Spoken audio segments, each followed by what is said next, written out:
The sun broke over Red Canyon like a promise the desert never intended to keep. September 1884 and the Arizona Territory stretched endless in every direction, all burnt sienna cliffs and sagebrush shadows. The air smelled of dust and juniper, that particular scent of a land that had seen too much blood and remembered every drop. Ethan Blackwater moved through the canyon with the silence of smoke. 34 years old, 6 feet 2 inches of corded muscle, and old scars, long black hair tied back with rawhide. His buckskin vest hung open over a chest marked with the legacy of border wars. A Winchester Model 1873 rifle rested across his back like it had been born there. His moccasins made no sound on the red earth. Behind him, 12-year-old Jimmy struggled to match that silence. The boy was trying. Lord knows he was trying. But every third step a twig snapped or a pebble scattered, and Ethan would stop, wait, let the boy feel his own failure without saying a word. They were tracking a mule deer, 3 points, maybe 4. The track said it had passed through an hour before dawn, moving slow grazing. Good eating if they could get close enough. Jimmy crouched beside a print, touched the edge with careful fingers like Ethan had taught him. The boy looked up, dark eyes questioning.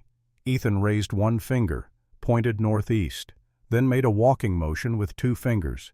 Jimmy nodded understanding without words.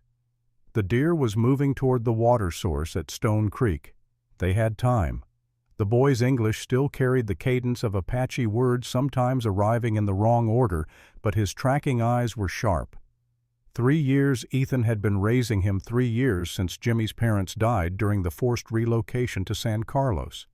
The boy had watched his mother waste away from fever, his father from despair. At 9 years old, Jimmy had walked 60 miles alone to find the uncle he barely remembered. Ethan had not turned him away. Could not. Would not. They climbed higher, moving along a ridge that offered a view of the canyon floor.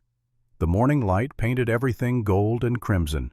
Below Ethan's cabin sat nestled against the cliff face smoke rising from the chimney where he had banked the fire before dawn. Home, if such a thing still existed in this world. Jimmy suddenly grabbed Ethan's arm, pointed. A rider approaching from the west, horse moving fast, too fast for a casual visit. Ethan's hand went to the rifle, then relaxed. He recognized the roan mare, the determined posture of the rider. Maggie Caldwell. She only rode hard when news could not wait.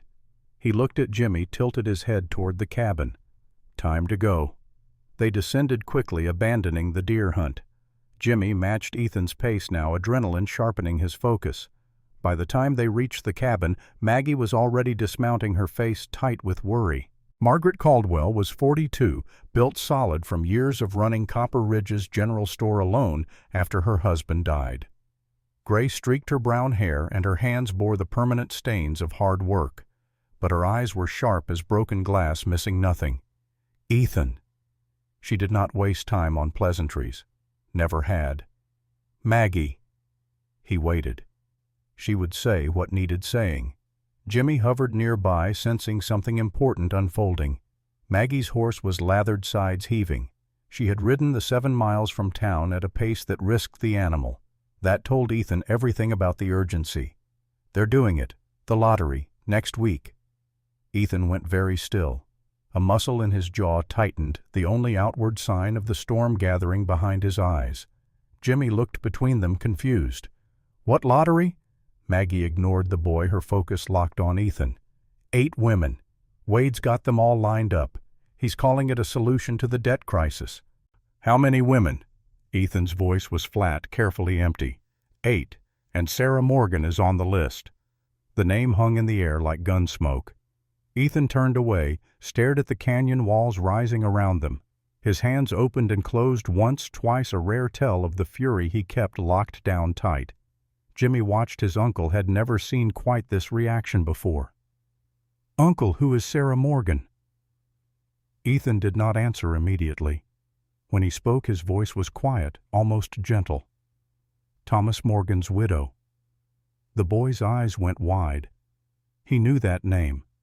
Had heard it in the stories told around winter fires, the stories about why their people had lost the canyon.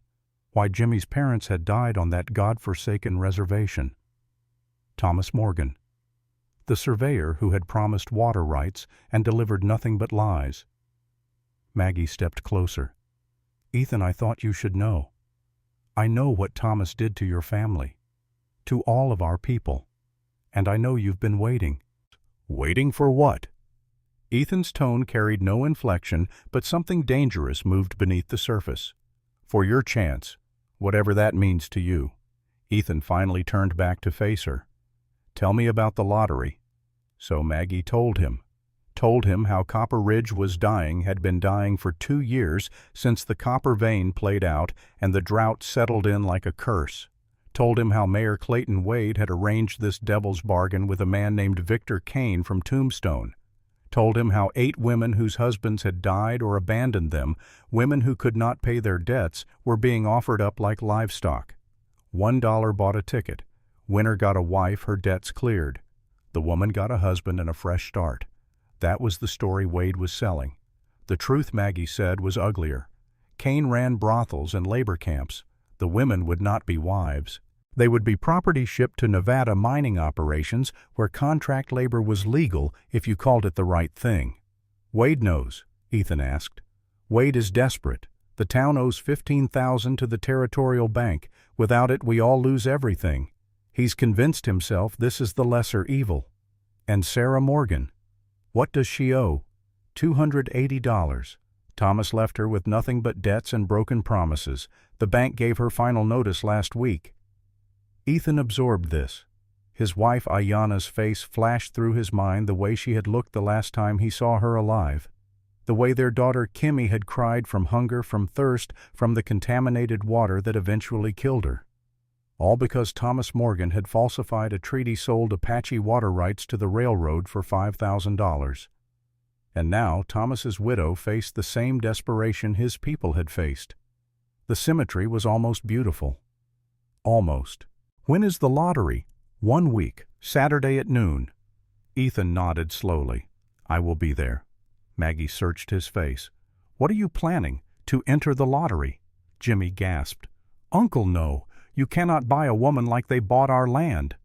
The boy's words struck true, and Ethan felt the impact. He placed a hand on Jimmy's shoulder, looked him in the eyes. You are right. It is wrong, but sometimes we must step into wrong to make right. Do you understand? Jimmy shook his head, tears forming. You taught me Apache do not own people. I taught you the truth, and the truth is, sometimes we must use the enemy's weapons against them. I am not buying a woman, Jimmy. I am buying a chance to make Thomas Morgan's widow see what her husband did, to show the town what their lottery truly means. Maggie interjected, voice sharp. And if you win her, then what? Ethan had no answer for that. Not one he was ready to speak aloud. Instead, he said, Tell me what else I need to know. Maggie explained the rules. Any man over 21 with a silver dollar could enter. Wade had made a point of saying any man regardless of race, because the town needed every dollar it could get. That meant Ethan could participate legally, though it would cause an uproar. Good, Ethan said. Let them be angry. Let them see what it feels like when their game turns against them. After Maggie left riding back to town with promises to keep Ethan informed, Jimmy confronted his uncle again. This is about revenge. Ethan did not deny it. Yes. Revenge does not bring back the dead. No, but it might save the living. Jimmy did not understand, and Ethan did not try to explain further. How could he tell the boy that for 6 years he had carried this rage like a second heartbeat? That he had tracked Thomas Morgan for months, rifle loaded, ready to deliver justice the old way, that he had stood in the shadows watching Sarah Morgan, heavy with child, laugh at something her husband said, and Ethan had not been able to pull the trigger. That when Thomas died of fever 2 years ago, Ethan had felt cheated of his revenge and relieved of his burden in the same breath. Now fate had given him another chance, not to kill, but to confront, to make someone pay attention to the cost of Thomas Morgan's lies. He just had not expected that someone to be the widow herself. The town of Copper Ridge sat in a shallow valley like a broken promise, all weathered wood and fading paint. Main Street ran east to west, lined with buildings that had seen better days. The general store, the saloon, the bank, the assay office, the church. All the usual markers of civilization trying to take root in unforgiving soil. 2 years ago, the town had boasted 800 souls. Now barely 300 remained.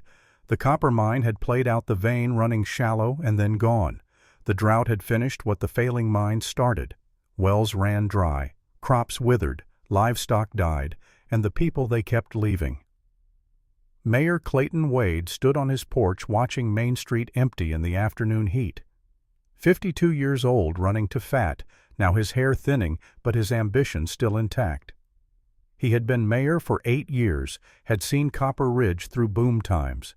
Now he was watching it die, and the responsibility sat on his shoulders like a physical weight.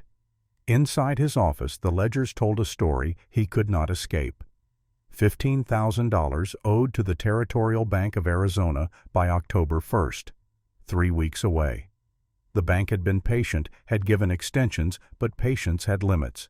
Without payment, they would foreclose, not just on the municipal buildings, but on every property in town that carried debt, which was nearly all of them. Wade had tried everything. Loans from Tucson Investments, from railroad speculators, even a desperate telegram to the governor. Nothing. No one wanted to pour money into a dying mining town. Then Victor Kane had arrived with his proposal.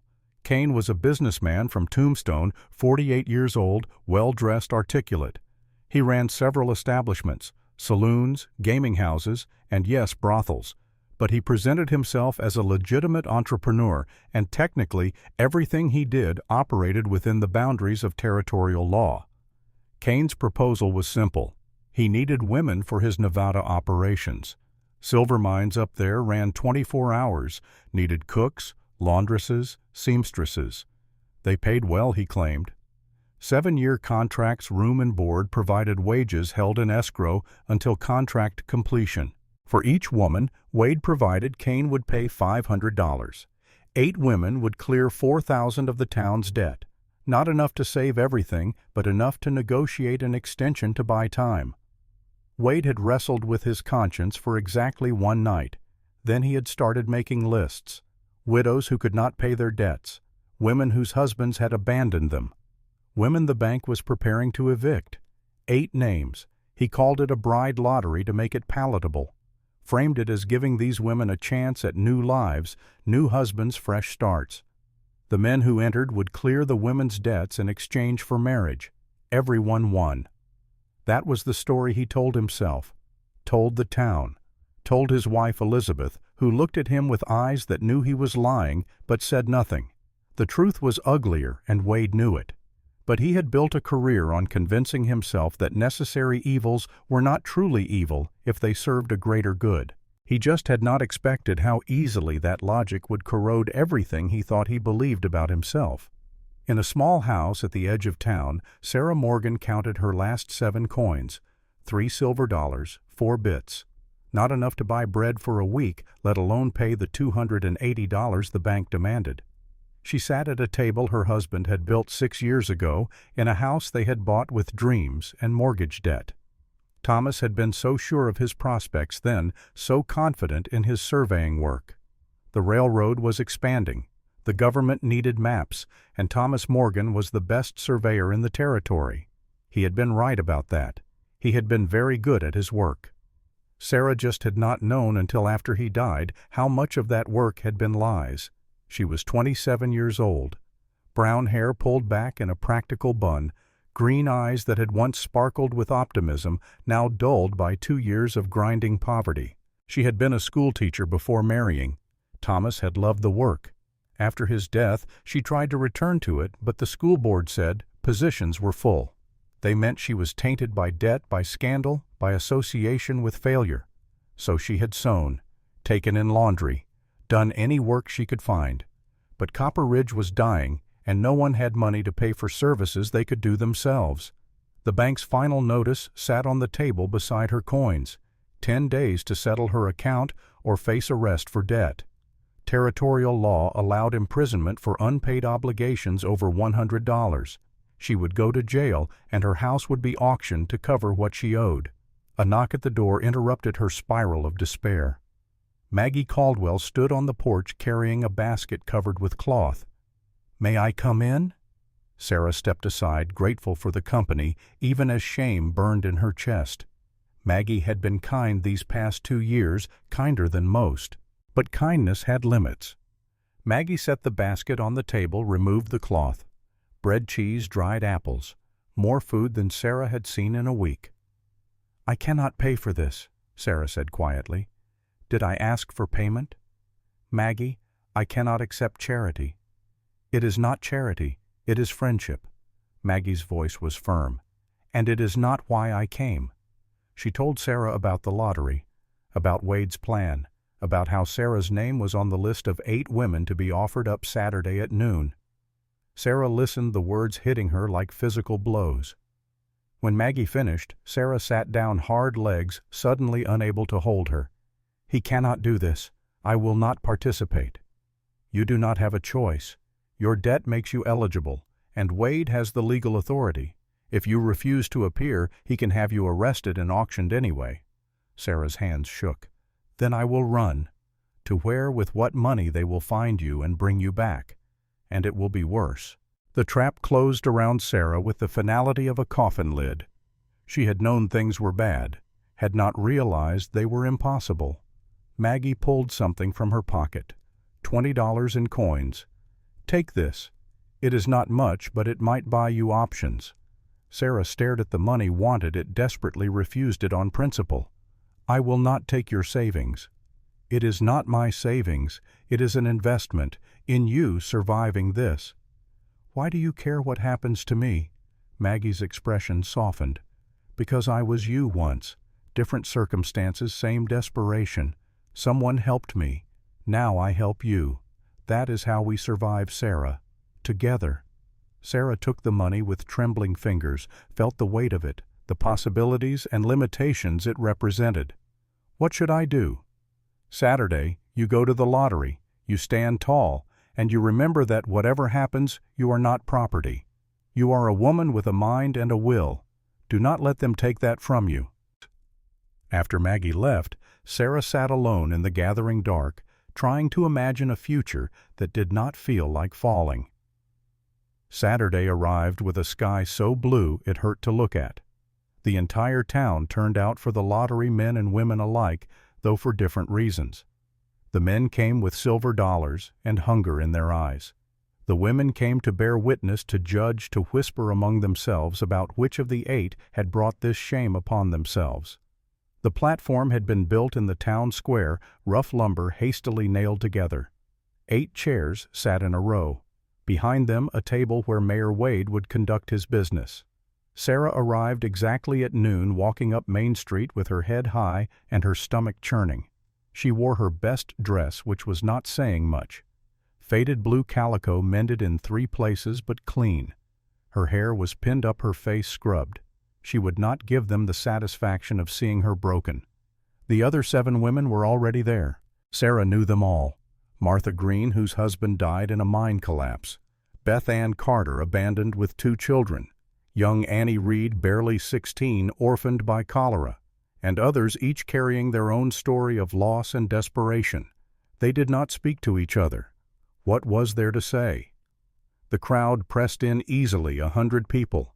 The men who had bought tickets stood together, passing a bottle, laughing. 43 men total, Maggie had told Sarah. $43 that would go toward saving the town at the cost of 8 women's futures. Mayor Wade climbed onto the platform, sweating despite the relatively cool temperature. He carried a wooden bowl and a ledger. "Ladies and gentlemen of Copper Ridge," his voice boomed across the square, "we are gathered here today to address a crisis that affects us all. Our town stands on the brink of financial ruin.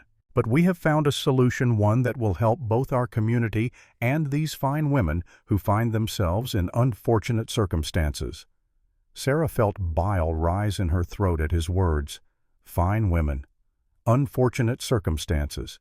As if they had chosen this. Wade continued his speech, explaining the rules. Each man who had purchased a ticket would have his name placed in the bowl. For each woman, a name would be drawn. That man would assume her debts, and she would enter into marriage contract with him. Legal and binding. What he did not mention was where these marriages would lead. Did not mention Victor Kane waiting in Tombstone. Did not mention the contracts already drawn up to transfer the women to labor camps. Sarah watched the crowd looking for any sign of protest of moral outrage. She saw only eager faces and averted eyes.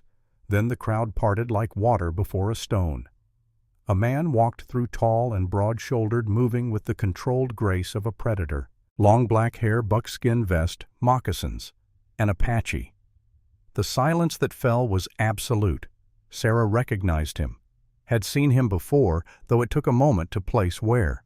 Thomas's funeral. This man had stood at the edge of the cemetery watching from a distance. She had thought him a curiosity, then wondered why an Apache would attend the funeral of a white surveyor. Now he walked directly to the platform, moving through hostile glares without apparent concern. In his hand, a silver dollar. He placed it on Wade's table without a word. Wade stared at the coin, at the man, his face going pale, then red. "You cannot be serious." The Apache's voice was deep quiet, carrying an edge of something dangerous. "Your poster said any man with a dollar. I am a man. I have a dollar. This is not for your kind. My kind." The Apache's expression did not change, but something in his eyes promised violence if Wade pushed further. "I served 8 years as Army Scout for the United States Cavalry. I hold legal deed to 400 acres of canyon land. My money is as good as any man here, better than most." Someone in the crowd shouted, "Do not let the savage participate." The Apache turned his head slightly, fixing the speaker with a look that silenced further protest. Then he looked back at Wade. "Take my dollar or explain to the territorial court why you violated your own posted terms." Wade had no choice. The legal ground was clear. He had advertised the lottery as open to any man with the entrance fee.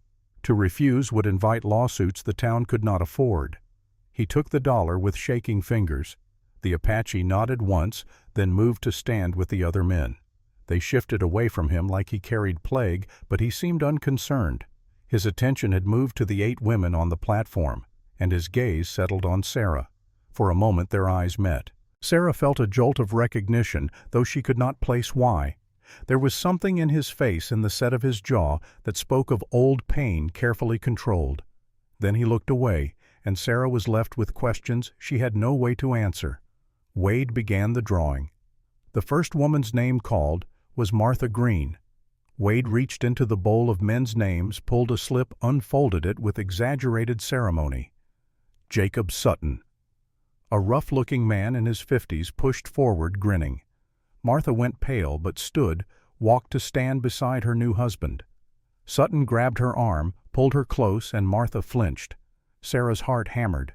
This was really happening. 3 more names drawn.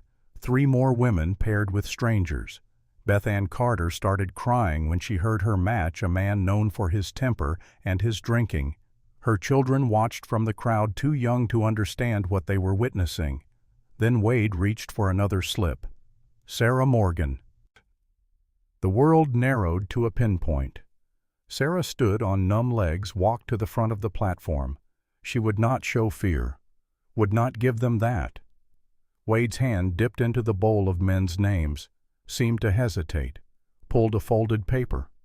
He opened it slowly, and Sarah watched his face drain of color.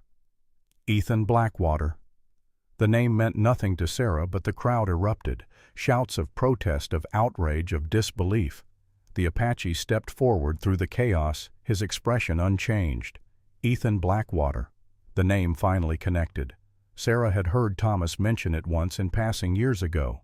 An Apache elder's nephew, a scout, a man who knew the canyons better than any living soul, a man Thomas had worked with on the treaty negotiations. Sarah's mind raced. This could not be coincidence. This man had known Thomas, had known what Thomas did. Ethan stopped in front of her, looked down from his considerable height. Up close, Sarah could see the scars that marked his chest and arms, the weathering of a life lived hard. His eyes were dark, unreadable, ancient, despite his relative youth. "Mrs. Morgan." His voice was quiet enough that only she could hear. "Your husband and I knew each other." Sarah found her voice. "I know who you are. You are the Apache he worked with."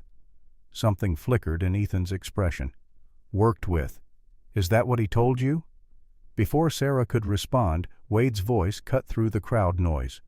"By the authority vested in me as mayor of Copper Ridge, I declare this contract binding. Sarah Morgan is now the legal wife of Ethan Blackwater. Her debts are transferred to him." The crowd surged, angry voices rising. Men who had lost their chance at Sarah shouted about fairness, about decency, about letting a savage take a white woman. Ethan ignored them all. He looked at Sarah with an expression she could not read. "You can walk with me, or you can stay and see what happens when the next winner claims you instead. Choose quickly."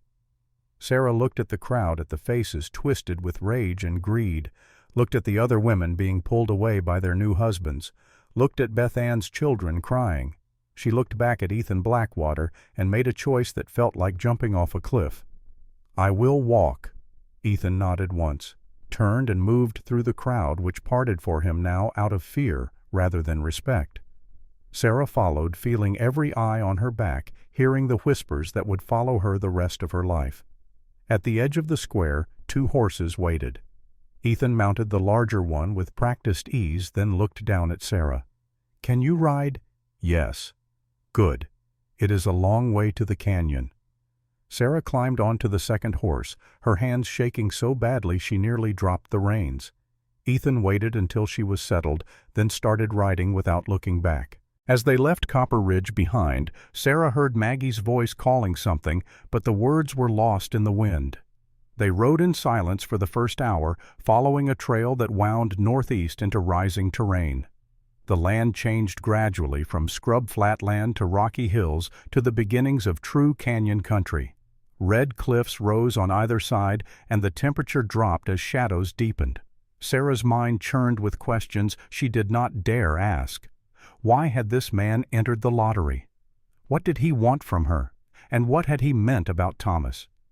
Ethan rode ahead, never looking back to check on her, seemingly confident she would follow, or perhaps not caring if she did. When the sun reached its zenith, he stopped at a stream cutting through a narrow gorge.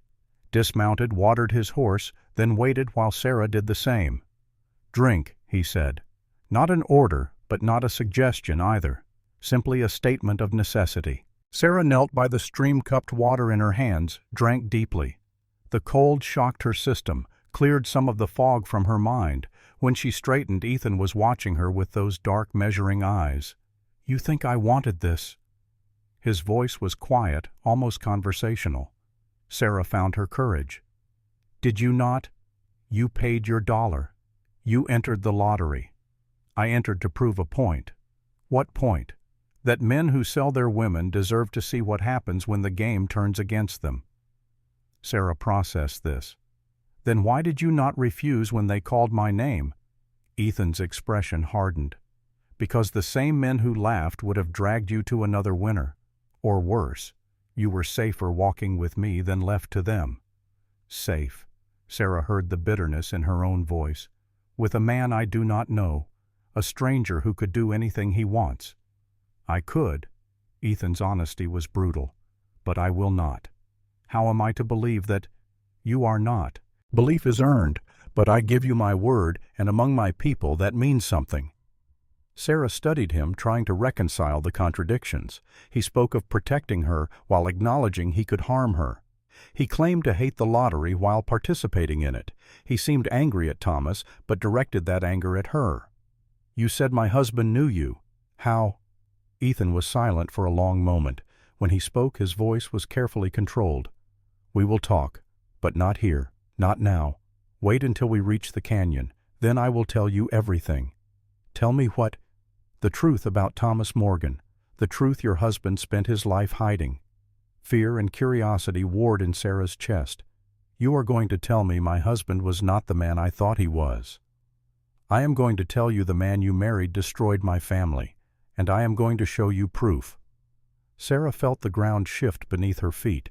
She had known Thomas kept secrets about his work, had known he sometimes came home troubled, drinking more than usual, muttering about difficult negotiations.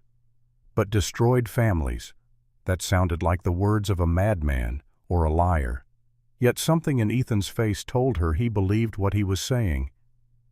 "If you hate my husband so much, why did you buy me in that lottery?" Ethan's jaw tightened. "I have been asking myself that same question since I heard your name called." They rode on as afternoon shadows lengthened. The canyon walls rose higher, closing in on either side. The trail narrowed to barely wide enough for the horses to pass single file. Sarah found herself watching Ethan's back, trying to understand the man who had bought her for $1 and a lifetime of questions. As the sun began its descent, they emerged into a hidden valley. Red cliffs surrounded a small plateau where a cabin sat nestled against the rock face. Smoke rose from the chimney. A garden plot showed careful cultivation. Everything spoke of a life built with deliberate care. And standing in front of the cabin, a rifle in his hands, was a boy. He could not have been more than 12, with the same long black hair as Ethan, the same dark eyes. But his face showed a mixture of shock and horror that made Sarah's heart ache. The boy lowered the rifle as they approached, but his expression remained troubled. Ethan dismounted, moved to help Sarah down. She waved him off, got down on her own, wanting to maintain whatever dignity she could. The boy spoke rapidly in Apache, his voice rising with clear agitation. Ethan responded in the same language, his tone firm but not harsh. The conversation went back and forth, the boy becoming increasingly upset. Finally, Ethan held up a hand, spoke in English. "Jimmy, this is Sarah. She will be staying with us." Jimmy switched to English, his accent thick but his words clear. "Uncle, you bought a woman, like they bought our land." The accusation hit Ethan visibly. Sarah saw him flinch, saw something in his face crack. Ethan placed a hand on the boy's shoulder. "It is complicated, Jimmy. You taught me Apache do not own people. You are right, and I am wrong, but I am trying to make something right. Can you trust me?" Jimmy looked at Sarah, his young face full of judgment and confusion, then back at his uncle. "I will try, Uncle, but this feels wrong." "It is wrong," Ethan admitted, "but sometimes we must walk through wrong to reach right." Sarah stepped forward, looked at the boy directly. "He is right, you know. This is wrong. I did not choose this. He did not ask for my consent. But we are here now, and we must decide what we do next." Jimmy seemed surprised that she had spoken. He looked at her more carefully, seeing perhaps not property, but a person in similar distress. "What is your name?" Sarah asked gently. "Jimmy Blackwater. Ethan is my uncle." "It is good to meet you, Jimmy. I am sorry we are meeting this way." The boy nodded slowly, some of the tension leaving his shoulders. He looked at Ethan. "Where will she sleep?" "The spare room. You and I will prepare it." As Ethan and Jimmy moved to ready the small room attached to the cabin, Sarah stood alone in the gathering twilight, looking at the canyon walls rising around her. She had left one prison for another, traded debt for uncertainty. But something Ethan had said echoed in her mind. The truth about Thomas Morgan. Part of her did not want to know, wanted to preserve the memory of her husband as she had known him. Good man, hard worker, loving husband. But another part, the part that had spent 2 years drowning in debts she did not understand, needed answers. That night, after a silent meal of dried meat and bread, after Jimmy had gone to his sleeping area and the fire burned low, Sarah sat across from Ethan at the rough-hewn table. "Tell me," she said. Ethan looked at her for a long moment, seemed to be weighing something internal. Then he reached into a trunk in the corner, pulled out a worn leather satchel. From it he extracted 2 documents. Both were official-looking with seals and signatures. He placed the first in front of Sarah. "This is the treaty Thomas Morgan signed with my people in June of 1878. Read the water rights clause." Sarah scanned the document, found the section. It was clear and specific. In exchange for railroad easement through Apache land, the tribe would retain perpetual water rights to Stone Creek and its tributaries. Payment of $2,000. Signatures from the Apache Council.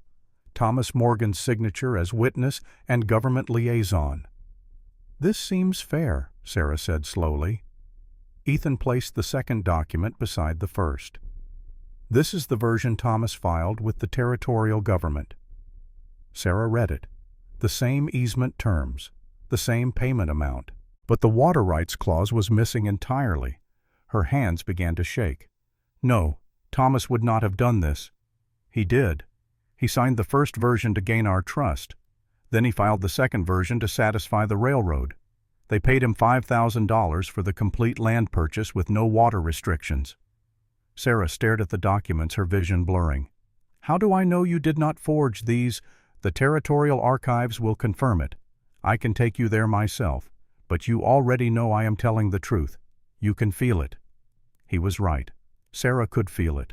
All the pieces that had never quite made sense in Thomas's work suddenly aligned.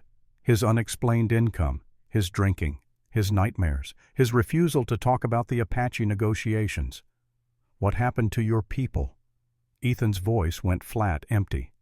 They relocated us to land without reliable water. 43 people died the first winter. Dysentery, malnutrition, exposure. My wife Ayana died in March. My daughter Kimmy died in April. She was 4 years old. Sarah felt tears streaming down her face. I did not know. Thomas never told me. Of course he did not tell you. How could he explain that he had traded 43 lives for $5,000? I am so sorry. The words felt worthless, inadequate. I do not want your apologies. I want you to understand. I entered that lottery to shame them, to show the town what it means to trade human lives for money. But when your name was called, when I realized it was Thomas Morgan's widow, I had won. I thought perhaps fate was giving me justice. What kind of justice? Ethan leaned forward, his intensity filling the small space between them. I wanted you to suffer like I suffered, to lose everything like I lost everything, to feel what it means when the world takes and gives nothing back. Sarah absorbed this, felt the weight of his grief and rage. And now I do not know what I want, because you are not Thomas. You are another victim of his lies, and I find I cannot punish you for his crimes. The admission seemed to cost him something. He stood abruptly, moved to the door, stood looking out at the night. Sarah sat with the documents, with the truth that was rewriting her entire marriage. What happens now? Now you decide. Stay here safe from the town and whatever Wade planned for you, or I will take you somewhere else. California maybe, Mexico, somewhere you can start fresh, your choice. Why would you do that after everything Thomas took from you? Ethan turned back, his face half in shadow. Because revenge does not bring back the dead. Because I am tired of carrying hate, and because my nephew is right. This is wrong, all of it. And maybe the only way to make it right is to give you the choice Thomas never gave my wife. Sarah looked at this man who had every reason to destroy her, who was instead offering her freedom. She thought about the canyon, the school she could maybe start here, the children who needed teaching. She thought about the town she had left behind, the people who had watched her be sold like property without protest. She thought about Thomas, about the man she thought she had married, and the monster he had actually been. I need time to think, she whispered. Ethan nodded. Take all the time you need, but know this. While you are here, you are safe. No one will touch you. No one will hurt you. You have my word. And strangely, impossibly, Sarah believed him. She went to the small room Ethan and Jimmy had prepared, lay down on the narrow bed and stared at the ceiling while her world reformed itself around new truths. Outside, Ethan sat by the fire with Jimmy, who had been listening from his alcove. Uncle, Jimmy said quietly, what will you do if she leaves? I will help her go, make sure she is safe. And if she stays, Ethan was silent for a long time. Then I will teach her to survive, because the town will come looking. Wade will not let this stand, and when they come, we will need to be ready. Jimmy nodded, understanding. I will get the extra ammunition tomorrow. Good boy. They sat together in silence. 2 survivors and 1 uncertain woman, all of them bound now by circumstance and choice and the long shadow of Thomas Morgan's sins.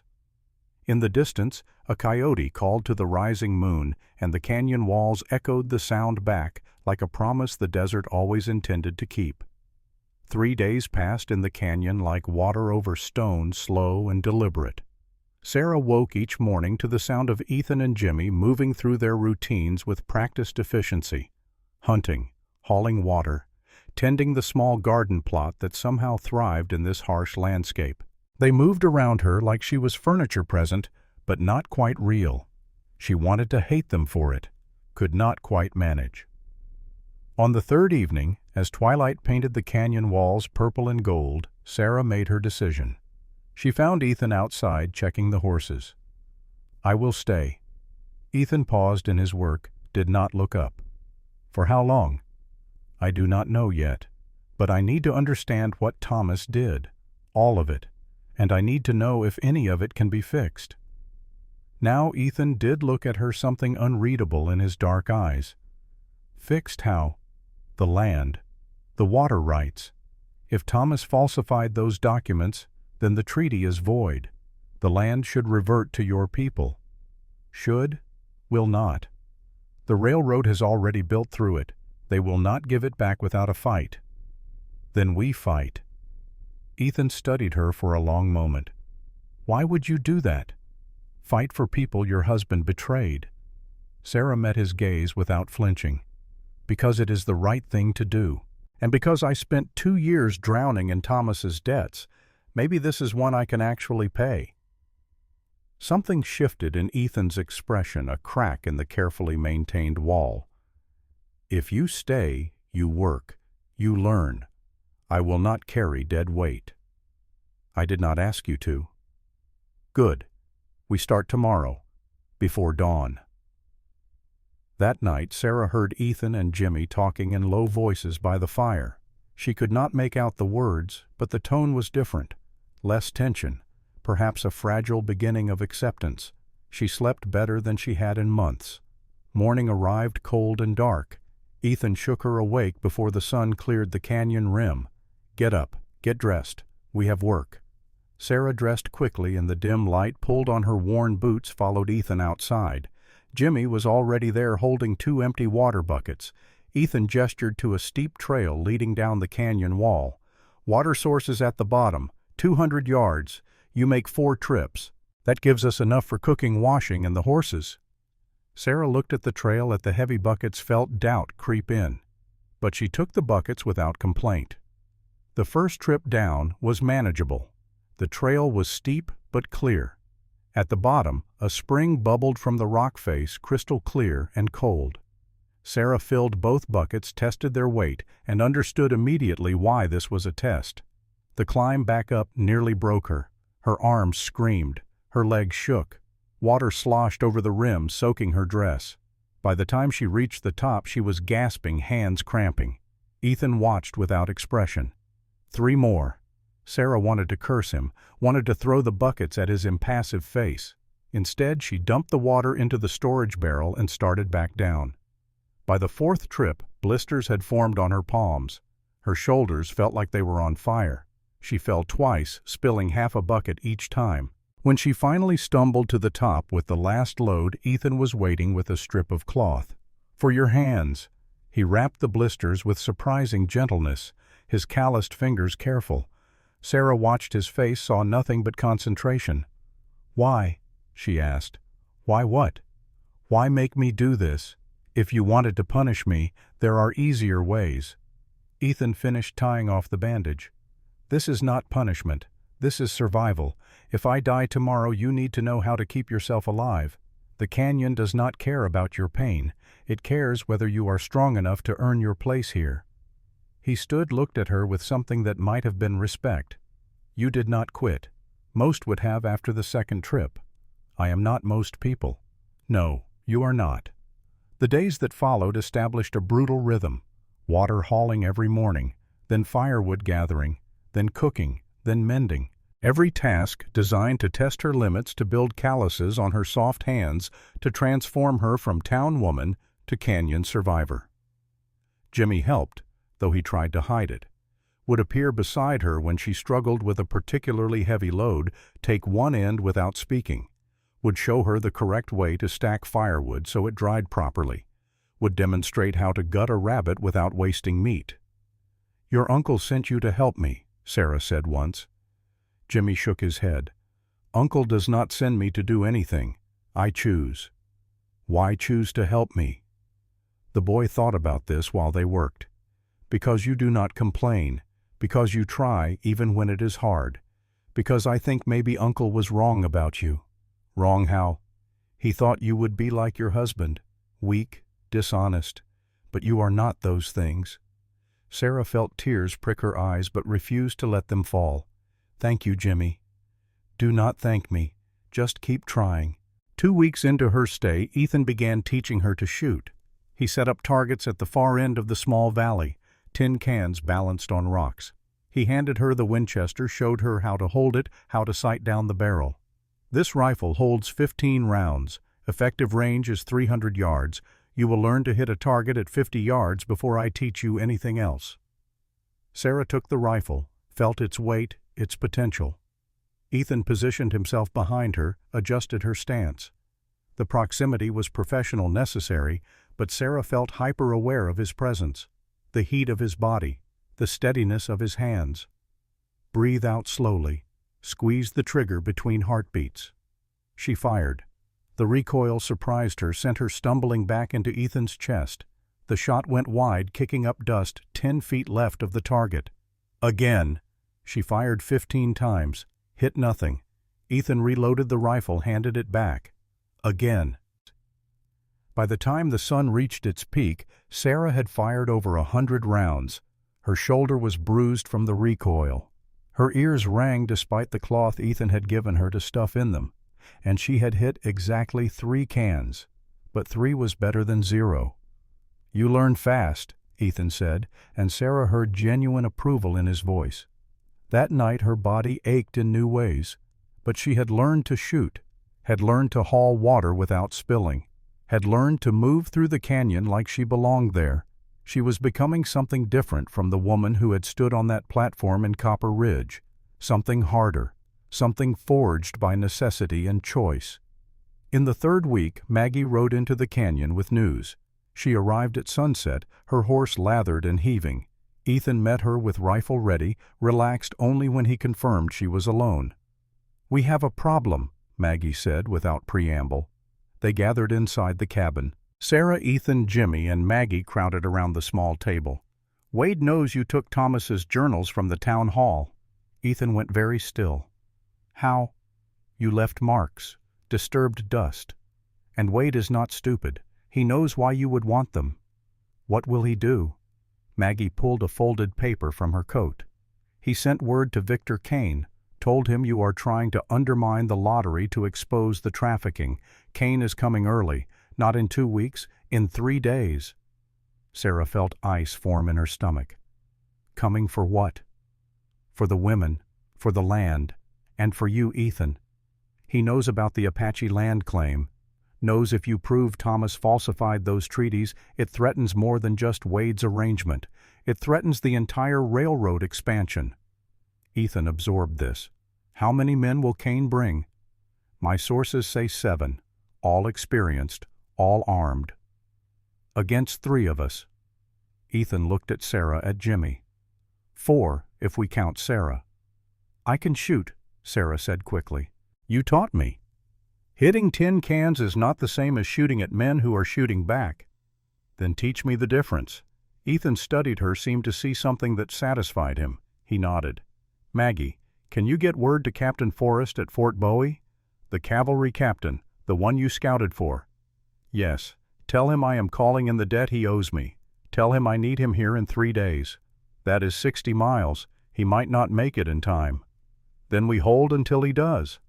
After Maggie left riding hard back to town, Ethan laid out their defensive strategy. The canyon mouth was narrow, easily defended. They had the high ground, and Ethan knew every cave, every trail, every possible approach. "We fortify here," he said, pointing to a cluster of boulders near the entrance. "Sarah, you take position in the rocks with the Winchester. Jimmy, you are in the bell tower I built last year. You have the best vantage point. I will be mobile, moving between positions." "What if they try to flank us?" Sarah asked. "There is only one other route into the canyon. Hidden trail on the east side. I will booby-trap it. Anyone who tries to come that way will regret it." They spent the next 2 days preparing. Ethan showed Sarah how to build a shooting blind, how to estimate range, how to lead a moving target. He was relentless, demanding, refusing to accept anything less than her absolute best. Jimmy helped fortify positions, moved ammunition to strategic locations, prepared medical supplies in case of wounds. On the 3rd day at dawn, Ethan handed Sarah a revolver along with the rifle. "If they get close, use this. Point it at the largest part of their body and pull the trigger until it clicks empty. Do not hesitate. Do not think. Just shoot." Sarah took the pistol, felt its weight, its finality. "Have you killed many men?" Ethan's face showed nothing. "Enough to know I will do it again if they threaten what is mine." "Am I yours to protect?" "You are here. That makes you my responsibility." It was not the answer Sarah wanted, but it was honest. She could work with honest. The attack came at noon as predicted. 7 riders approached the canyon mouth, moving with the confidence of men who expected easy victory. They wore trail dust and gun leather faces hard with purpose. Ethan watched them from his concealed position, counted weapons, assessed tactics. These were not townsmen playing at violence. These were professionals. The lead rider called out, "Blackwater, we know you are in there. Send out the Morgan woman, and we will let you walk away." Ethan's response was a single rifle shot that took the hat off the lead rider's head. The message was clear: no negotiation.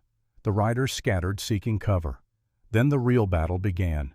They tried a frontal assault first, 3 men charging up the narrow trail, firing as they came. Sarah, from her position in the rocks, sighted carefully like Ethan had taught her. Squeezed the trigger. The rifle bucked against her shoulder. One of the riders went down, clutching his leg. Not a kill shot, but enough to take him out of the fight. Sarah's hands shook. She had just shot a human being. The reality of it crashed over her like cold water. "Keep shooting!" Ethan's voice cut through her shock. "They will not give you time for regrets." Sarah reloaded, fired again. Missed. Fired a 3rd time. Another man went down, this time not getting back up. The frontal assault broke. The riders retreated, regrouped. Ethan appeared beside her, moving like smoke. "Good. You did good. But they will try something different now." He was right. The next attack came from 2 directions. 3 men at the front, 2 trying to find the hidden eastern trail. Jimmy spotted them from his tower, called out a warning in Apache. Ethan grinned, a fierce expression Sarah had never seen before. "They found my surprise." A moment later, a scream echoed through the canyon. One of the flanking riders had triggered Ethan's trap. A deadfall, heavy rocks rigged to collapse across the narrow trail. The man's leg was crushed, his partner trapped, trying to help him. That left 3 attackers at the front, and they were getting desperate. They charged together, firing wildly, hoping to overwhelm by sheer aggression. Sarah fired until her rifle clicked empty, reloaded with trembling fingers, fired again. Ethan was everywhere at once, shooting from different positions, making it seem like there were more defenders than there actually were. His tactics were working. The attackers were confused, panicked. But then Sarah heard a sound that made her blood freeze. A child's cry of pain. "Jimmy." She looked toward the tower, saw one of the attackers had gotten close enough to shoot through a gap in the wood. Jimmy was down. Sarah ran without thinking. Ethan shouted something behind her, but she did not stop. She reached the tower, climbed the ladder, found Jimmy clutching his arm. Blood seeped between his fingers. "I am okay," he gasped. "Just my arm." Sarah tore a strip from her dress, wrapped the wound tight. "Stay down. Do not move." She took Jimmy's position at the window, saw the man who had shot him advancing. He had not seen her yet. Sarah raised the rifle, sighted, remembered Ethan's words. "Do not think. Just shoot." She pulled the trigger. The man dropped. Sarah stared at what she had done. This was not a leg wound. This was a kill shot. Chest. Center mass. The man was not moving. She had killed someone. The knowledge sat in her stomach like a stone, but there was no time to process. The battle continued. By late afternoon it was over. 4 of Kane's men were dead. 2 were wounded and captured. 1 had fled. The canyon was silent, except for the moaning of the wounded and the ragged breathing of the survivors. Ethan climbed up to the tower, saw Jimmy's wound, saw Sarah's face. "You saved him," he said simply. Sarah looked at her hands still shaking. "I killed a man." "You protected your family." The word hung between them. Family. Was that what they had become? Ethan helped Jimmy down, carried the boy to the cabin. Sarah followed numb. They tended Jimmy's wound together. The bullet had grazed his arm, painful but not serious. He would heal. Sarah would not completely. You do not kill someone and come back unchanged. That night, after Jimmy was sleeping and the prisoners were secured, Sarah sat outside watching the stars emerge. Ethan joined her silent for a long time. "The first one is the hardest," he said finally. "Does it get easier?" "No, but you learn to live with it." Sarah thought about this. "Do you remember all of them?" "Everyone you have killed. Every single one." "How many?" 17. The number shocked her. Ethan looked at her expression, something sad in his eyes. "I told you, I am not a good man. I am a man who has done what was necessary to survive. There is a difference." "And me? Am I a good woman who did a bad thing? Or am I something else now?" Ethan considered this. "You are someone who stood in front of danger and did not run. That is more than good or bad. That is strong." They sat together in the darkness, two people who had crossed lines they could never uncross, bound now by more than circumstance. In the morning, Captain Henry Forrest arrived with 6 cavalry soldiers. He was 45, weathered by years on the frontier, but his eyes were sharp and his bearing spoke of competence earned the hard way. He surveyed the canyon entrance, the bodies, the defensive positions, and nodded approval. "Ethan, still know how to pick your ground." "Captain," Ethan gripped Forrest's hand, "thank you for coming. Maggie Caldwell said you called in your debt. When Ethan Blackwater calls in a debt, I ride." He looked at the prisoners. "These Kane's men?" "Yes, 2 alive, willing to talk if it means avoiding the noose." Forrest questioned the prisoners while his men tended to wounds and collected the dead. What they learned confirmed Maggie's information and made it worse. Kane was not just trafficking women. He was part of a larger operation. Mining companies in Nevada were using indentured labor legal under territorial law if the contracts were properly executed. But these contracts were fraudulent. Women signed under duress, their debts manipulated, their options eliminated. It was slavery by another name. And Wade's daughter was one of the victims. "Mary Wade," one of the prisoners said, eager to trade information for mercy. "Kane took her 2 years ago. She works the Silver Peak operation in Nevada," Wade knew. Kane told him if he made trouble, the girl would disappear for real. Sarah felt sick. Wade had sold 8 women to save his daughter, only his daughter was already lost. It was tragedy upon tragedy. Forrest absorbed all of this. "I can arrest Wade on suspicion, but I need harder evidence. Kane keeps records." "Ledger," the prisoner said. "In Wade's safe. Everything documented. Names, dates, payments." Kane insisted on written records in case he needed leverage. Ethan and Forrest exchanged glances. "We need to get into that safe," Ethan said. "Breaking into the mayor's office is a crime." "So is human trafficking." Forrest thought about it. "If someone were to acquire that ledger and bring it to me, I could act. But I cannot be involved in the acquisition. Jurisdictional issues." "Understood." That night, Ethan and Sarah rode back to Copper Ridge. Forrest and his men stayed at the canyon with Jimmy ready to respond if things went wrong. The town was dark when they arrived. Ethan led Sarah through back alleys to the town hall, the same building they had broken into weeks before to retrieve Thomas's journals. "You sure you want to do this?" Ethan asked at the back door. Sarah thought about the women she had seen on that platform, about Annie Reed, barely 16, about Beth Ann Carter's children crying, about Mary Wade trapped in a mining camp hundreds of miles away. "I am sure." Ethan picked the lock with practiced ease. They slipped inside, moved through the darkness to Wade's office. The safe was exactly where the prisoner had described it, behind Wade's desk, large, solid, and locked with a combination. "Can you open it?" Sarah whispered. Ethan examined the mechanism. "Not without the combination or explosives. We need another way." Sarah thought fast. Wade's wife, Elizabeth, she might know it. Why would she tell us?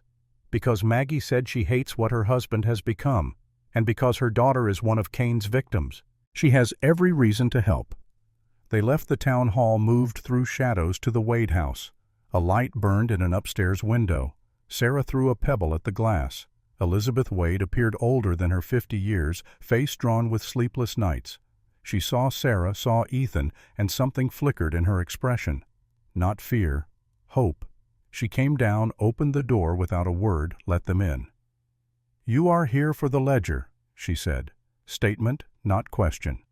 "Yes." "Good. I have been praying someone would come." She wrote 3 numbers on a scrap of paper. 18/24/36. Mary's birth date. Clayton always was sentimental about the wrong things. Sarah took the paper. "We can help find your daughter." Elizabeth's eyes filled with tears. "Bring down Cain. That is all I ask. Make him pay for what he has done to all those girls." They returned to the town hall, opened the safe using Elizabeth's combination. Inside, among various documents and a small amount of cash, sat a black leather ledger. Sarah opened it. Page after page of entries. Names, dates, purchase prices, sale locations. A catalog of human misery. 127 women over 8 years, all documented with business-like precision. Sarah felt rage build in her chest. This was not just crime. This was systematic destruction of lives, all for profit. "We need to go," Ethan said, hearing something Sarah had not. Footsteps outside. They slipped out the back just as Wade and 2 deputies entered through the front. Someone had seen them, had alerted the mayor. Ethan and Sarah ran through the dark streets, horses waiting where they had left them. They mounted, rode hard for the canyon. Behind them shouts, gunfire. But in the darkness, they had the advantage. By dawn, they were back at the canyon. Forrest took the ledger, his face hardening as he read. "This is enough. More than enough. I can move against Cain, against Wade, against everyone in this network." But before Forrest could organize his response, a rider approached under a white flag. It was Wade himself, alone, unarmed. He looked 10 years older than he had a month ago. "I need to talk," he called. Ethan motioned him forward. Wade dismounted, walked into the canyon with the air of a man who had already accepted his fate. "I know what you have," he said, looking at the ledger in Forrest's hands. "And I know it is over for me. I will face whatever justice comes. But first, I need to tell you something." He explained about Cain's blackmail, about Mary, about the impossible choice he had faced. Save the town or save his daughter. He had chosen wrong, tried to save both, and lost everything.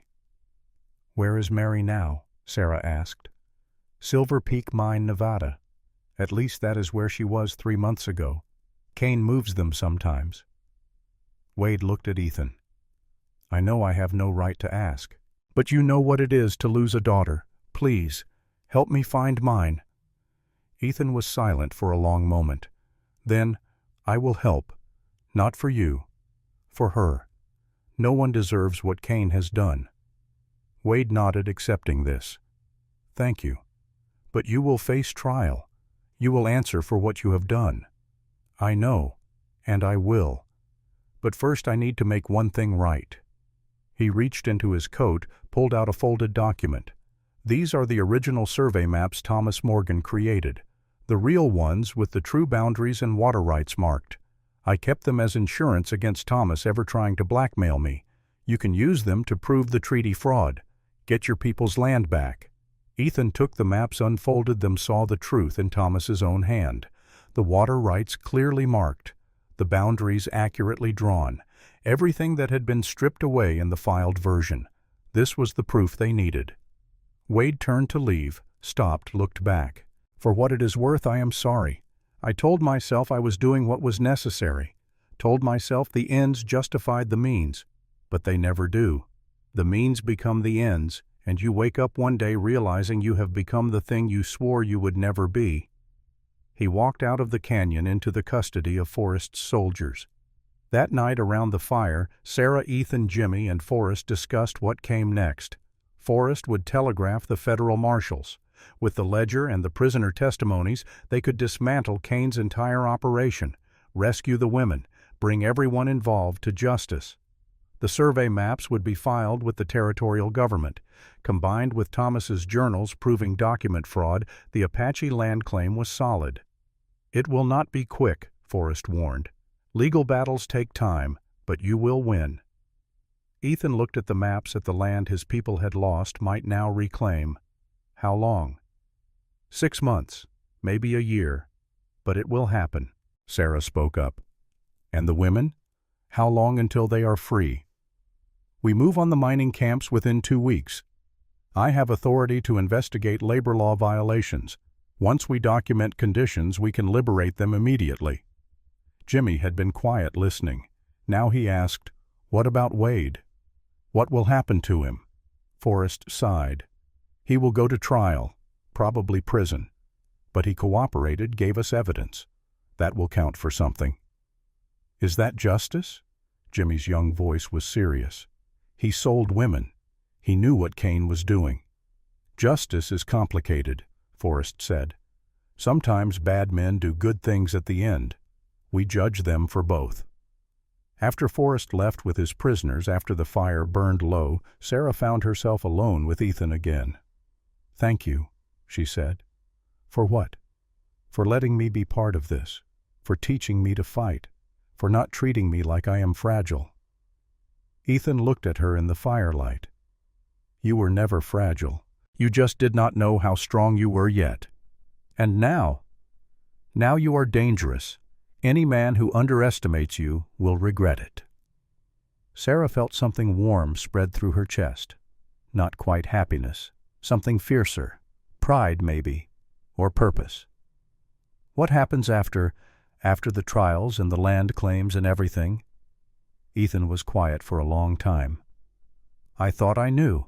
Thought I would get the land back, restore what was lost, and that would be enough. But now I am not sure. Not sure of what?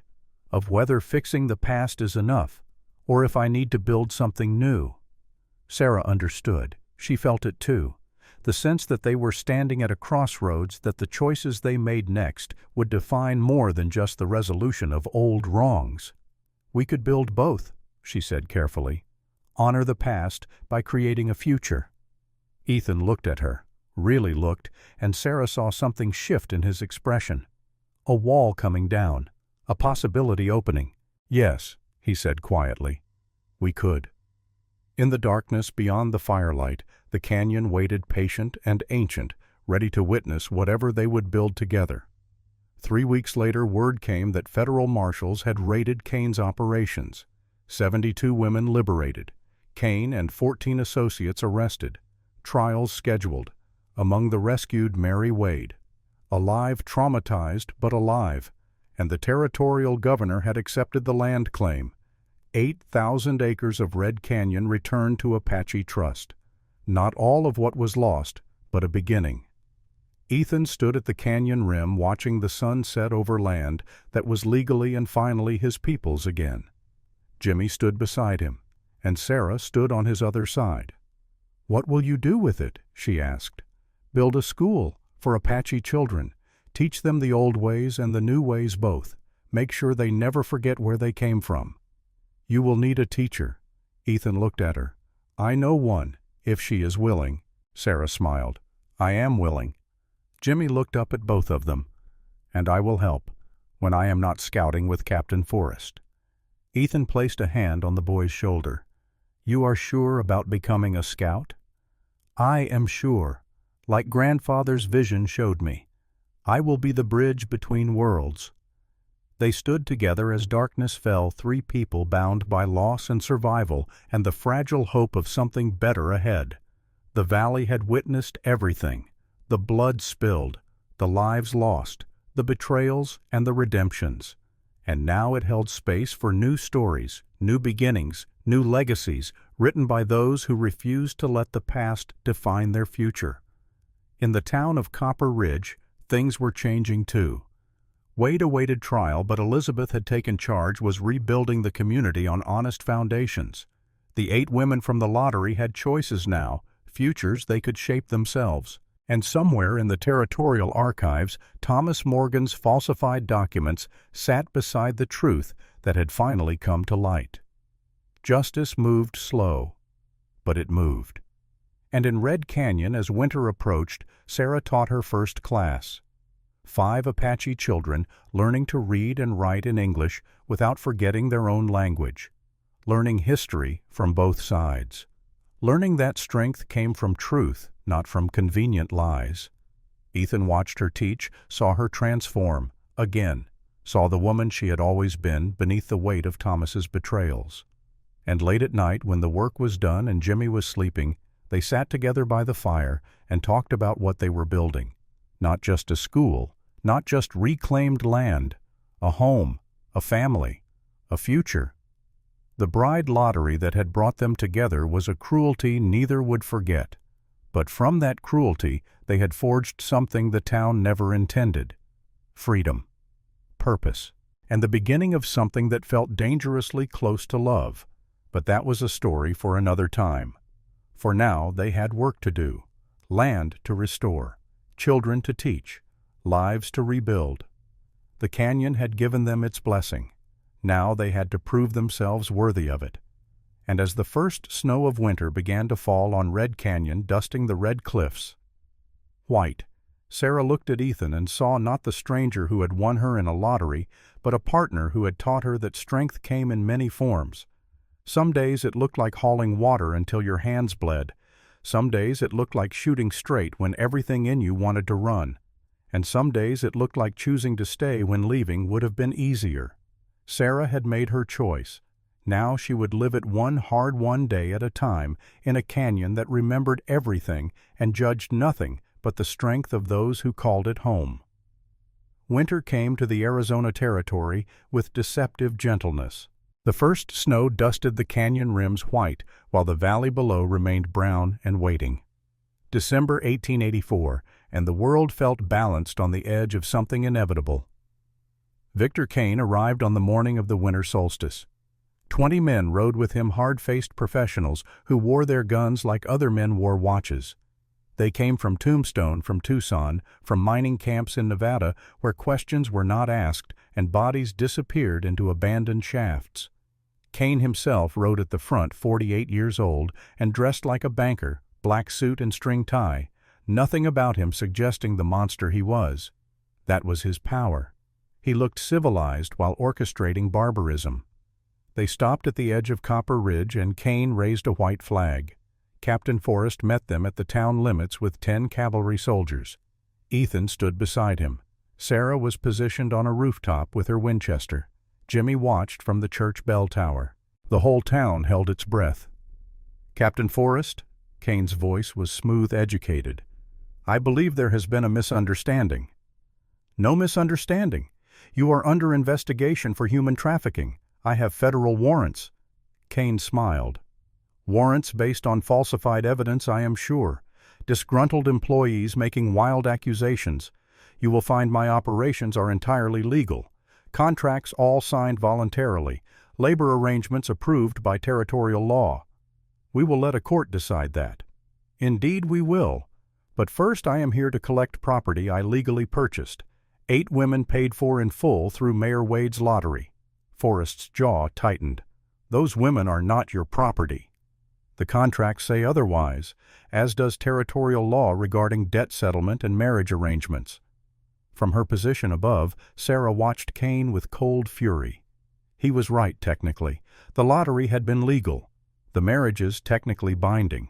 Without proof of coercion, he could argue the women had consented. But she had the ledger. Forrest had the ledger, and Kane did not know that yet. Kane continued, "I am a reasonable man, Captain. I am willing to negotiate. Return the women and I will overlook the theft of my business records. We can part ways peacefully." "And if I refuse?" Kane gestured to his 20 armed men. Then we have a problem. I count 10 soldiers against 20 of my employees, plus however many townspeople you have convinced to play hero." His eyes found Ethan. "Including your Apache friend there." Ethan stepped forward. "Sarah Morgan is not going anywhere with you." Kane's expression did not change, but something predatory entered his eyes. "Ah, yes. Ethan Blackwater, the man who disrupted my arrangement. Tell me, did you buy the woman for yourself, or was it some misguided sense of justice?" "Both. Neither. It does not matter. She stays." "Everything has a price, Blackwater. Name yours." "There is no price. Not for her. Not for any of them." Kane sighed a theatrical gesture. "Then we do this the hard way. I am giving you until noon tomorrow. Surrender the 8 women or we take the entire town. Your choice." Forrest started to respond, but Kane held up a hand. "Before you make threats about federal authority, consider this. My men are camped on public land outside your jurisdiction. We have committed no crime in your presence. If you attack us, you are the aggressor. But if we attack you, well, we are simply collecting property we legally own. The courts will side with us." The legal logic was sound, and Kane knew it. He had built his empire on finding the spaces between laws, the gray areas where monstrous things could hide behind paperwork. Kane tipped his hat. "Noon tomorrow, Captain. Think carefully." He rode back to his camp, 20 armed men following like a pack of wolves. That night the town gathered in the church. Not everyone. Some had fled. But those who remained understood they were making a choice: stand or surrender. Maggie Caldwell spoke first. "We cannot let him take those women. We all saw what happened to Mary Wade. We know what Kane does." A townsman argued back. "And if we fight, he has 20 men. Professional killers. We will all die defending women who are not even ours." Sarah stood. Every eye turned to her. She was no longer the timid widow who had stood on that platform 3 months ago. Canyon living had burned away the softness, left something harder behind. "You are right. We are not yours. We never were. That was the crime. But you are also wrong about one thing. If you let Kane take us without fighting, you have already died. You just do not know it yet." Silence greeted her words. "Wade sold us to save this town. But what kind of town survives by sacrificing its own? What kind of people can live with themselves after that?" An older woman, Martha Green, one of the original 8 from the lottery, stood beside Sarah. "I lost my husband in the mine, lost my home to debt, stood on that platform and felt my dignity stripped away. But I am still here, still fighting, because Sarah is right. Some things are worth more than survival." One by one the other women from the lottery stood. Beth Ann Carter with her children. Young Annie Reed, barely 16, but with eyes that had seen too much. All 8 of them united now in defiance. Ethan watched Sarah, felt something shift in his chest. She was leading now. He had taught her to shoot, to haul water to survive. But this courage to stand before her community and demand they be better, this came from somewhere he had not touched. This was entirely hers. The town voted. Not unanimous, but enough. They would fight. Forrest laid out the strategy. Copper Ridge was indefensible as a whole, too spread out. But Main Street could be fortified, barricades across both ends, sharpshooters on roofs, fallback positions prepared, 20 attackers against 30 defenders. Not good odds, but not impossible. Ethan pulled Forrest aside. "You know this is not your fight. You could leave. Take your men back to Fort Bowie." Forrest shook his head. "I owe you a life debt. And besides, I am not about to let Kane win. Men like him are why I wear this uniform." Later that night, Forrest approached Wade's cell alone. The guard stepped back at his gesture. "Clayton, I need to know. Is there anything else about Kane we should prepare for any weakness we can exploit?" Wade looked up, his face gaunt in the lamplight. "Give me a chance to fight, one last chance to do something right." Forrest studied the man before him, a mayor who had sold his soul trying to save his town, a father who had sacrificed everything for a daughter already lost. "What do you have in mind?" Wade outlined his plan. The dynamite stored in the mining office. The western approach with its narrow kill zone. The sacrifice that might save the town and give meaning to his daughter's rescue. Forrest listened, weighing irregular tactics against desperate necessity. This man was awaiting trial for fraud and conspiracy, but he had also cooperated, provided evidence made possible the rescue of 72 women. "If you run, my men will hunt you down." Wade met his eyes. "I am not running. I am finishing what I started. For Mary. For all of them." Forrest made his decision. He unlocked the cell. "God help us both for this." "He already has, Captain. He sent you here." In the mayor's office, Clayton Wade sat in his cell. Elizabeth visited him, brought food he barely touched. "You should leave," Wade said. "Take a horse. Ride for Tucson before the shooting starts." "I am not leaving you." "Elizabeth, I am already dead. Prison or a bullet, it does not matter. But you can still live." His wife looked at him with eyes that had cried themselves dry weeks ago. "Clayton, for 30 years I have stood beside you, through good decisions and terrible ones. I will not stop now." Wade gripped her hand through the bars. "I am sorry. For all of it. For Mary. For those women. For becoming a man you could not respect. I know. And I forgive you. God might not, but I do." After she left, Wade sat alone with his guilt and his last chance at redemption. Noon arrived with a sky the color of old bruises, heavy clouds promising snow. Kane's men advanced on Main Street from both ends, coordinated and professional. They did not charge wildly. They moved from cover to cover, suppressing fire, keeping the defenders pinned. Sarah crouched behind a water trough on the mercantile roof, Winchester loaded and ready. Beside her, Maggie held a shotgun with grim determination. The first wave hit the eastern barricade. 10 men concentrating fire, trying to overwhelm the defenders there. Ethan had positioned himself at that point with 5 townsmen and 3 cavalry soldiers. The shooting was deafening. Bullets chewed through wood, shattered windows, ricocheted off stone. Sarah sighted carefully, fired at a man advancing in the open. He went down. She did not let herself think about whether he was alive or dead. Just loaded another round, found another target. Across the street, young Annie Reed was proving herself a deadly shot.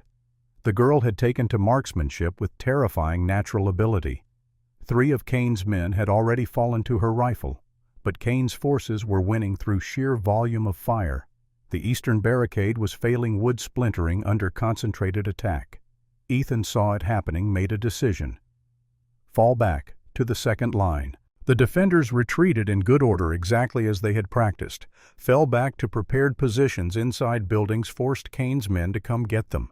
Kane watched from his command position, nodded approval at his men's discipline. This would be over within the hour. Then the western barricade exploded. Not from Kane's attack, from inside. Wade had used his freedom well. He stood in the smoking crater, unarmed, hands raised, having done exactly what he promised Forrest he would do. Kane's men advanced on him carefully, unsure if this was a trick. Wade called out, voice carrying across the battlefield. "Kane, I have information you want. About the ledger, about who has it and where." Kane rode forward, flanked by armed men. "Clayton, decided to be sensible. I decided to save my daughter." "Your daughter is already dead. I told you that." "You lied. Elizabeth received a letter, 3 weeks ago, from a woman who escaped Silver Peak. She saw Mary there, alive." Kane's expression flickered. "Impossible. I control all communication." "You control nothing anymore. The marshals are already moving, but I want to hear it from you, before you die." "Where exactly is she?" Kane considered. The ledger was dangerous. With it, federal prosecutors could dismantle his entire network. Without it, he could argue everything was legal. "Deal. But you first." Wade shook his head. "We write it down, simultaneously. Exchange papers. Neither of us trusts the other enough for anything else." Kane agreed. 2 pieces of paper produced. Both men wrote, exchanged. Wade read Kane's information. Detailed, specific, probably true. Kane read Wade's. "The ledger is with Captain Forrest, currently secured at Fort Bowie." Wade had lied. The ledger was actually in Forrest's saddlebag 50 feet away, but Kane did not know that. Kane looked up, understanding he had been played. "You gave me useless information." "No, I gave you exactly what I said. Where the ledger is, not where you can get it." Wade pulled the detonator from his coat pocket. He had rigged more than just the barricade. Dynamite lined the entire western approach, hidden under debris. "You should leave now," Wade said calmly. "You have about 10 seconds. Kane's eyes went wide. "You are bluffing." "Am I?" "You built your fortune on calculated risks. Calculate this one." For 3 seconds Kane hesitated. Then he saw the absolute certainty in Wade's eyes, saw a man with nothing left to lose. Kane spurred his horse, screamed for his men to retreat. Wade waited until they were in the kill zone, then pressed the detonator. The explosion tore through the western side of Main Street. 5 of Kane's men died instantly. 6 more were wounded. Kane himself was thrown from his horse, half-deaf and bleeding from shrapnel. Wade stood at ground zero, untouched by the blast through sheer luck or divine intervention. He walked to where Kane lay stunned, picked up the criminal's fallen pistol. "This is for Mary, for all of them." He fired once, twice, 3 times. Victor Kane died in the mud of Copper Ridge's Main Street, killed by a man he had blackmailed into becoming a monster.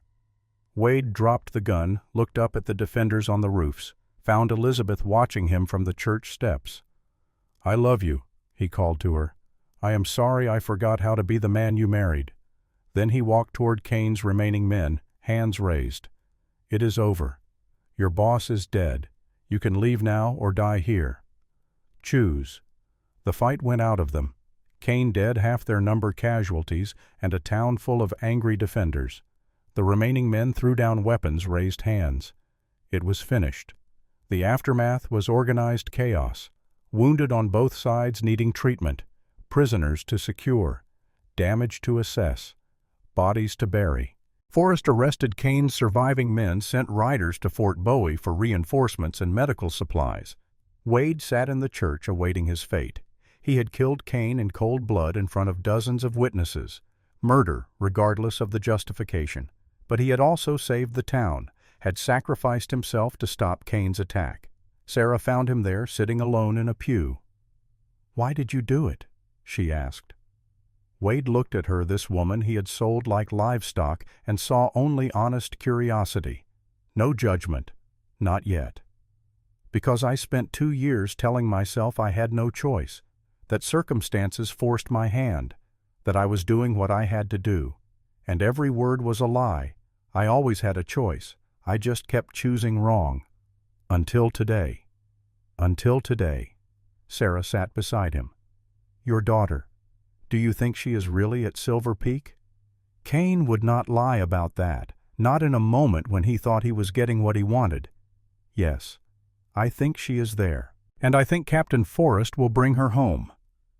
"What will you tell her when she arrives after everything?" Wade was silent for a long time.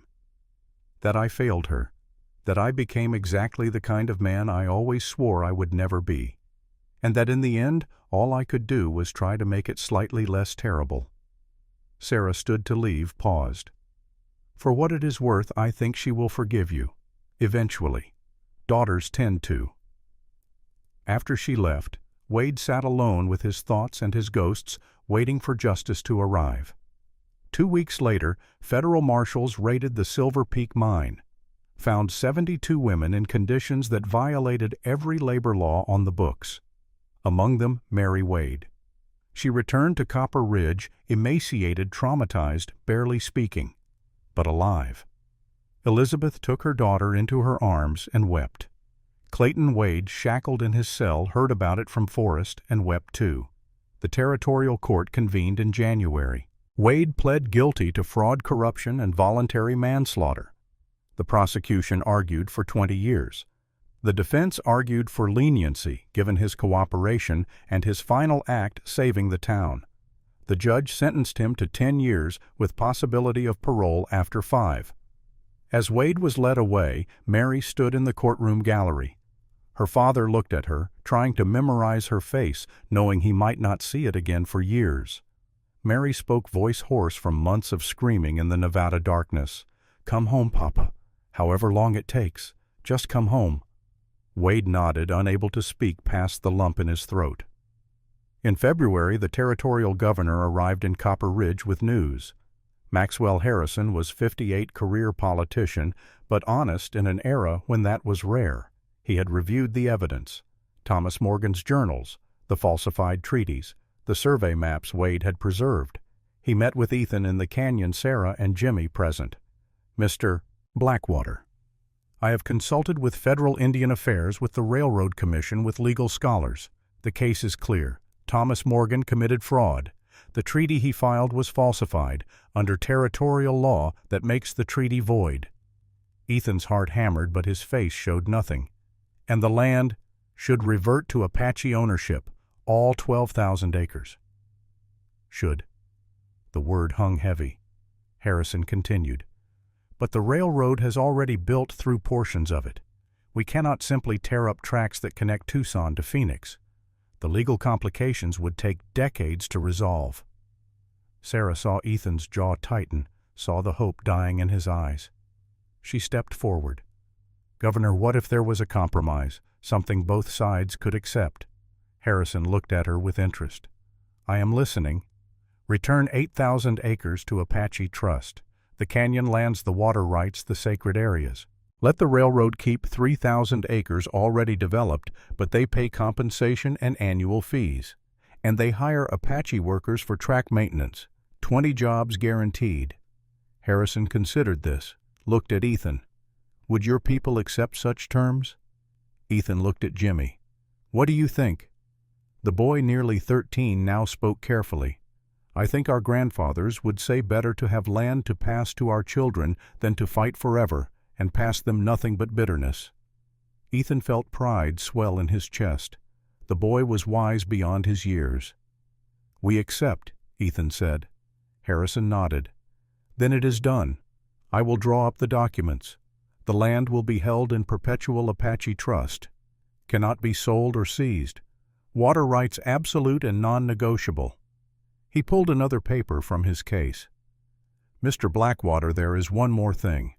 Mrs. Morgan's role in recovering this evidence was instrumental. I am authorizing a grant of 40 acres within the trust land to her in recognition of her service to justice."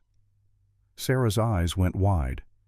"Governor, I do not need—" "It is not about need. It is about what you earned." Ethan looked at Sarah, saw her surprise, saw her uncertainty. "Take it. You earned it.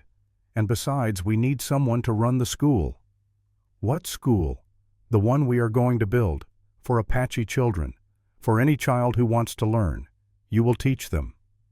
Sarah felt tears prick her eyes, but refused to let them fall. "Not here. Not now." "I would be honored." By spring, construction began. Not just a school, an entire community rising in Red Canyon. 12 Apache families returned, drawn by the promise of land that was finally legally theirs. They built homes against the cliff faces, dug irrigation channels, planted crops. Ethan coordinated everything with quiet efficiency. This was what he had fought for. Not just revenge, not just restitution, but creation, building something that would outlast him. Jimmy helped with construction, learning carpentry alongside traditional Apache building methods. The boy was growing tall, his voice deepening, his shoulders broadening. Soon he would be a man. Sarah organized the school, one large room with benches, a chalkboard, shelves for books donated by churches in Tucson. She had 35 students by May. Apache children learning English without forgetting their own language. White children from Copper Ridge learning respect for cultures different from their own. On a Saturday in June, they dedicated the school. Governor Harrison came, Captain Forrest, Maggie Caldwell, Elizabeth Wade, with Mary the girl slowly healing. Townspeople from Copper Ridge who had fought beside them. The building was simple, adobe and timber, but it represented something larger, a bridge between worlds. A promise that the next generation would inherit better than the last. Sarah gave a short speech. This school exists because people chose to fight for what was right instead of what was easy. It exists because a man refused to let his grief define his future. It exists because children deserve to know the truth, all of it, from all sides. She looked at Ethan standing in the back with Jimmy. And it exists because sometimes the cruelest beginnings can lead to the most beautiful endings. That evening, after the crowd had left, Ethan and Sarah walked along Stone Creek. The water ran clear and cold exactly as it had before the railroad diverted it. They had fixed that too, forced the company to return the stream to its natural course. "Do you ever wonder," Sarah asked, "what would have happened if you had not entered that lottery?" "Every day." "Do you regret it?" Ethan stopped walking, turned to face her. For a man who guarded his emotions like treasure, his next words came with surprising ease. "I regret the reason I did it. The anger, the revenge. But what came after?" He reached out, took her hand. "No, I do not regret what came after." Sarah felt her heart race. In 9 months they had faced death together, built a community together, fought for justice together. But they had never spoken of this thing growing between them. Ethan pulled something from his pocket, a band of silver inlaid with turquoise traditional Apache wedding jewelry. "Sarah Morgan, the lottery made you my wife legally. But I want to ask properly, not as revenge or necessity or obligation, but as choice." He knelt. This man who had never bent for anyone, kneeling in the red dirt of the canyon he had reclaimed. "Will you truly marry me, not because of law or debt or circumstance, but because we choose each other?" Sarah's vision blurred with tears. She nodded, unable to speak past the lump in her throat. "Yes, 1,000 times yes." Ethan slipped the ring onto her finger, pulled her close. They kissed as the sun set over the canyon, two people who had walked through fire and found something worth holding on to on the other side. In July, Jimmy underwent his coming-of-age ceremony. Ethan led the boy into the deep canyon to places few white men had ever seen. They fasted for 3 days, spoke little, waited for the vision that would guide Jimmy into manhood. On the 3rd night, sitting on a high cliff under stars so bright they seemed close enough to touch, the vision came. Jimmy saw his grandfather, the elder he had never met. The old man spoke in Apache words that rang like bells in the boy's mind. "The old ways and the new ways are not enemies. You will walk between them. Teacher and warrior, bridge between worlds. This is your path. This is your purpose." When Jimmy told Ethan of the vision, his uncle nodded slowly. "Your grandfather was wise. He saw what I could not. That the future belongs to those who can honor the past while building something new." "What does it mean for me?" "It means you will be what I could not be. You will serve as Army Scout, yes, when you are old enough. But you will also come home, teach children, show them both worlds, be the bridge we need." Jimmy absorbed this. At 13, the weight of it seemed enormous, but also right. "I will try, Uncle. I will try to be worthy of the vision." "You already are." They returned to the canyon together, and the community celebrated Jimmy's passage into manhood with traditional ceremony. Drumming, dancing stories told around fires that had burned in this place for 1,000 years. Sarah watched, felt herself becoming part of something ancient and ongoing. She was no longer an outsider. The canyon had accepted her. The people had accepted her. She belonged. In September they married again. The first marriage had been legal necessity. This one was choice. Captain Forrest performed the ceremony, mixing military formality with Apache tradition. Sarah wore a dress Maggie had made simple but beautiful. Ethan wore traditional clothing his mother had made decades ago, preserved through everything. Jimmy stood beside his uncle, proud and solemn. Maggie stood with Sarah. The entire community gathered to witness. When Forrest pronounced them married, the canyon seemed to echo the words back, blessing what they had chosen. That night in the expanded cabin that was now truly their home, Sarah and Ethan lay together, watching stars through the window. "Tell me about Ayanna," Sarah said softly. Ethan stiffened, then slowly relaxed. Why? Because she was part of you. Because forgetting her would be wrong. I need to know her to fully know you. So Ethan spoke of his first wife, her laugh, her strength, the way she had sung to Kimmy, the way she had faced death with more courage than he could bear to remember. I will always love her, he said quietly. I know, and I would not ask you to stop. Love is not a finite resource. We do not run out by giving it to more than one person. Ethan pulled Sarah closer. How did you become so wise? I had a good teacher. He showed me that grief and love can coexist, that we can honor the past while building the future. They fell asleep in each other's arms, two people who had lost everything and found each other in the ruins. The seasons turned. Winter came again, then spring. By May of 1886, Sarah was visibly pregnant. Jimmy, now 14 and already scouting part-time with Forrest, rode into the canyon one afternoon with news. Uncle Congress passed new legislation, the Apache Land Restoration Act. They are using our settlement as a model, reviewing all disputed land claims across the territory. Ethan absorbed this. One battle won did not win the war, but it was a beginning.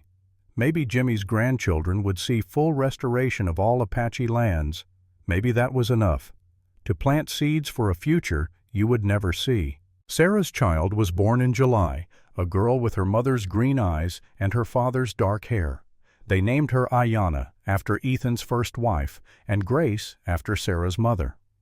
Ethan held his newborn daughter, felt his heart crack open in ways he had thought impossible. He had been given a second chance, at fatherhood, at family, at life. Thank you, he whispered to Sarah. For what? For staying, for choosing this, for giving me something I thought I had lost forever. Sarah touched his face, wiped away the single tear that had escaped. We gave it to each other. 2 years later, in the spring of 1888, the canyon community had grown to 60 people. The school had 40 students. The crops were thriving. The water flowed clear and uncontested. Jimmy, now 16, was the youngest scout in Captain Forrest's command.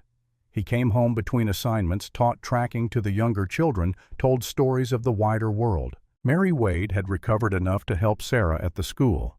She would never be the same as before her captivity, but she was learning to live with what had happened, learning to build a future despite the past. Elizabeth visited regularly, bringing supplies and news from Copper Ridge. Clayton Wade was serving his sentence at Territorial Prison in Yuma. Letters from him arrived monthly, full of remorse and hope. He would be eligible for parole in 3 more years. On a warm evening in late May, Ethan, Sarah, Jimmy, and 2-year-old Ayanna sat on the canyon rim watching the sunset. Jimmy held his baby sister on his lap, making her giggle by telling stories in rapid-fire Apache that she could not yet understand.